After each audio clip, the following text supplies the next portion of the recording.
Hai guys, selamat datang di YouTube channel Naksir Sneakers. Kali ini kita kedatangan Move Insole. Bukan sembarang insole, karena harganya itu nggak murah, start from 49 US dollar. Dan ini insole yang bahkan orang-orang di balik brandnya adalah para pemain NBA seperti Damian Lillard ataupun Chris Paul. Gokil banget gak sih? Dan salah satu hal yang bikin gue penasaran untuk nge-review insole-insole kayak gini, jadi kemarin tuh gue sempet nonton di YouTube atau di sosial media, gue ngeliat para pemain basket NBA itu kalau ngasih sepatu, entah kenapa insole-nya tuh pada diambilin dulu gitu. Dan gue juga bahkan sempet ngeliat ada pemain WNBA, Sabrina Ionescu, punya signature shoes juga. Dia itu sempat kehilangan sepatu, jadi sepatunya itu dicuri dan dia nge-tweet kalau sepatunya itu diiklasin, tapi dia minta untuk insole-nya dikembaliin. Jadi kebayang ya seberapa pentingnya insole ini untuk para pemain pro di luar sana. Tapi pada kenyataannya kalau kita beli sepatu olahraga, kadang tuh ini jadi bagian yang nggak selalu diperhatikan, bahkan dibikin ekonomis gitu secara material yang dipilihnya. Makanya sekarang gue dapat kesempatan untuk nyobain 3 Move Insole ini dari Boss of Trainer, dimana gue pengen nyeritain pengalaman gue udah nyobain insole yang menurut gue sih ini bakal jadi salah satu produk yang mungkin kalian butuhin juga.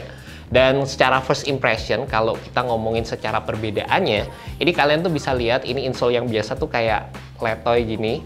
Dan Move Insole ini bisa dilihat build-nya itu kokoh banget, dan juga dari ketiga insole yang ditawarkan ini punya build arch support yang menurut gue sih akan sangat membantu, terutama buat kalian yang mementingkan support di sepatu kalian. By the way, di sini ada 3 tipe jenis insole yang ditawarkan. Yang pertama ada versi all day, yang ini dikhususkan untuk kegiatan daily, dan juga ada versi game day dan juga game day pro, yang ini ditujukan untuk performance use dan ini bisa digunakan untuk beberapa jenis olahraga juga. Yang pertama gue mau bahas all day insole ini dulu guys. Karena kemarin gue udah sempet pakai beberapa kali dan menurut gue sih insole ini bakal compatible banget, terutama kalau dipaduin dengan sepatu-sepatu yang berbau retro. Kemarin gue sempat pakai di sepatu Jordan 1, terus gue sempat pakai di sepatu Asics J-Lite 3. Ya, sepatu-sepatu yang teknologinya itu udah terbilang retro aja, yang klasik gitu guys. Karena dengan adanya insole ini menurut gue sih bisa memberikan kenyamanan secara cushionnya, dan selain itu juga dapat meningkatkan support dari bagian arch-nya guys. Untuk build insole-nya sendiri ini terdiri dari sejenis material PU yang dikasih nama Recharge Foam, dan secara feel-nya menurut gue sih ini lebih ke arah balance antara impact protection dan juga bouncy-nya. Cuma kalian perlu perhatiin juga karena untuk yang versi all day ini punya ketebalan yang sedikit lebih tebal dibandingkan dengan insole-insole yang sering kalian jumpai di sepatu kalian pada umumnya. Dengan adanya build yang lebih tebal kayak gini, ini tuh biasanya bisa mengubah fit yang ada di sepatu kalian juga. Kalau kalian paduin sama sepatu Jordan 1 yang build-nya tuh high cut kayak gini sih menurut gue masih aman-aman aja.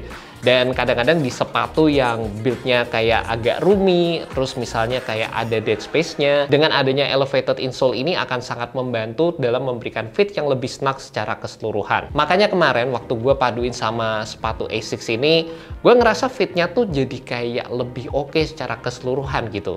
Jadi nggak cuma secara cushioningnya dapet, arch supportnya dapet, tapi fitnya berasa jadi kayak snug dan juga one-to-one secara keseluruhan. Cuma di samping itu ada beberapa sepatu yang menurut gue nggak terlalu compatible. Kemarin gue sempet nyobain di sepatu kayak New Balance 990 V6, terus kayak di sepatu Nike LB 1000. Gue ngerasa dengan sepatu yang build-nya low cut seperti ini, kadang-kadang ada bagian yang gue ngerasanya kayak kurang pas aja gitu. Karena build insole-nya tinggi, kaki gue makin naik ke atas, kadang-kadang sculpting di area heel itu jadi berasa kayak kurang ngelock aja. Terlepas dari itu, gue juga ngerasa kalau dipaduin sama kayak sepatu New Balance 990 V6 ini, jadi nggak terlalu berasa extra cushionnya. Karena memang dari sisi implementasi cushion yang ada di sepatu New Balance 990 V6 ini, udah terbilang lebih modern dan juga lebih nyaman juga. Alternatifnya, kalau kalian kurang cocok dengan fit yang ditawarkan oleh insole ini, gue sih biasanya malah ganti ke versi game day yang menurut gue masih compatible untuk digunakan sebagai daily casual wear juga. Meskipun ini sebenarnya dikhususkan untuk performance, tapi menurut gue sih ini kayak berada di tengah aja, bisa dipakai daily, bisa dikhususkan untuk performance. Dan sebenarnya kedua insole ini yang versi game day sama game day pro ini punya ketebalan yang lebih tipis gitu kalau dibandingkan sama yang all day tadi. Jadi secara fitnya itu nggak terlalu banyak berpengaruh di sepatu-sepatu yang biasanya kalian punya guys. Dan sepengalaman gue pakai game day sama game day pro ini, Menurut gue sih waktu dipakai ya, ini ngebantu banget ya. Secara feel cushionnya itu nambah. Juga terutama di bagian kaki gue ini berasa kayak ada yang menopang gitu di bagian bawahnya. Jadi tuh kerasa lebih stabil, dapat support ekstra. Buat kalian yang penasaran ya seberapa penting sih arch support ini untuk ada di tumpuan kaki kalian, itu bisa dibilang salah satu elemen yang menurut gue sih penting ya. Karena bayangin aja buat kalian terutama yang punya kaki flat atau buat kalian yang arch-nya itu nggak terlalu tinggi atau low arch, orang-orang yang kakinya tuh flat kayak gini, kadang itu tumpuan kaki kalian itu bisa menjorok ke dalam gitu guys. Dan ini kalau kelamaan dipakai jalan, itu bisa menyebabkan lutut kalian itu gampang capek, lower back juga bisa kena. Dan dengan adanya insole ini menopang bagian tengah arch kalian, itu bisa sangat membantu dalam mencegah cedera, bisa ngebantu kalian buat berasa lebih fresh waktu main basket, waktu olahraga. Jadi ya kalau ditanya penting atau enggak, ya menurut gue sih bisa dibilang cukup penting guys. Selain itu sebenarnya detail-detail kecil yang ditawarkan oleh insole ini juga jadi elemen yang bikin gue makin betah pakai insole-nya. Jadi tuh di bagian bawahnya di sini tuh kayak dikasih grip ekstra gitu. Yap, ini kalian bisa lihat nih gini.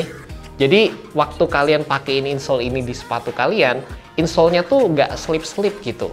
Selain itu di bagian atasnya, ini tuh mereka pakai bahan kain yang katanya juga anti-slip. Jadi kalau kalian pakai ya berasa makin nyaman. Detail-detail kecil kayak gitu sih yang menurut gue bikin bener-bener ngebedain antara insole ini sama insole-insole yang biasanya gue pakai.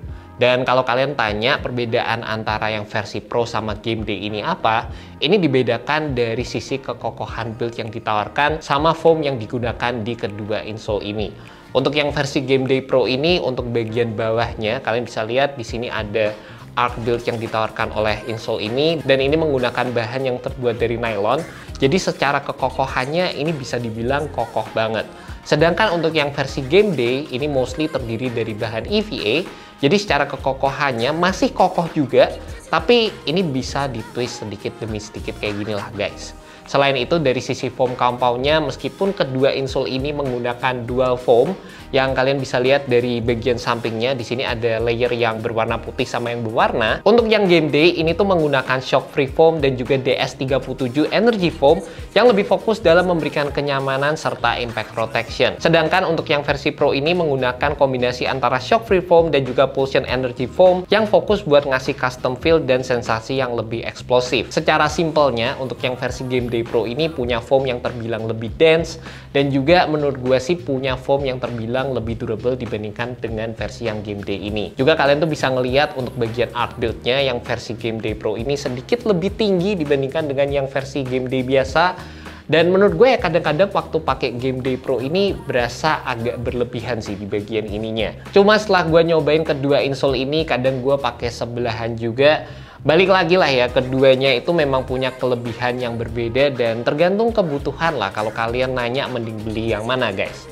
Kalau sepengalaman gue pakai sepatu basket yang kadang nggak terlalu kokoh bagian tengahnya, nggak ada shank plate-nya kayak sepatu Freak 6, kayak Sabrina 2. Jujur aja gue lebih demen pakai yang Game Day Pro ini guys. Meskipun kadang berasa agak over di bagian tengah, cuma berasa kayak lebih suportif, ada yang nopang di bagian tengahnya itu berasa enak banget dan bikin lebih nyaman aja, nggak terlalu gampang capek dan ada sensasi snappy feeling yang diberikan juga.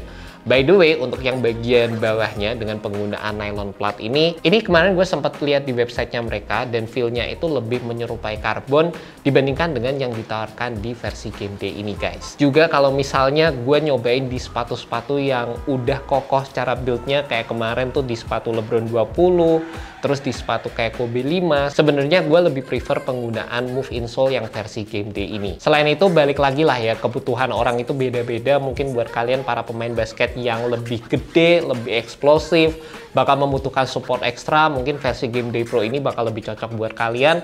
Dan sebenarnya kalau buat gue sih versi yang Game Day biasa ini aja udah lebih dari cukup dan udah oke banget guys. Beberapa pertanyaan juga mungkin yang bakal kalian tanyain ke gue, insole ini tuh bisa dipakai di semua sepatu atau enggak? Jawabannya udah pasti enggak guys. Beberapa sepatu kayak yang teknologinya drop in kayak sepatu Kobe 8, Kobe 9, Terus kayak kemarin kita udah sempat nge-review series player only, SPO, itu nggak compatible sama insole-insole seperti ini. Dan biasanya pertanyaan yang sering dilemparin ke gue juga, gimana cara ngelepas insole yang ada di sepatu ini? Kadang-kadang insole-nya tuh kayak nggak gampang dicopot, udah kelem gitu. Nah, itu misalnya kalau sepatunya baru, itu masih gampang dicopot, tapi kalau misalnya sepatunya udah kalian pakai, itu susah. Emang, gue tahu guys. Caranya sebenarnya gampang banget, kalian tuh bisa pakai high dryer, versi yang low heat lah, jadi yang panasnya itu paling minim. Kalian coba masukin di bagian dalam sepatu kalian, terus itu tungguin beberapa detik aja, jangan kelamaan karena itu bakal rusak sepatu. Nanti kalian bisa copot insole-nya. Jadi sebenarnya segampang itu guys. And that's about it guys, pengalaman gua pakai Move Insole. Buat kalian tertarik, kalian bisa cek aja langsung di Boss of Trainer. Mereka juga kadang nyediain beberapa yang ready stock dan itu menarik banget karena secara pengalaman gua pakai insole seperti ini bisa ngasih pengalaman main basket yang lebih nyaman dan juga lebih suportif. Thank you so much buat kalian udah nonton video kali ini. Semoga video ini bisa membantu kalian dalam menemukan kali ini insole yang cocok buat kalian. Alright guys, peace.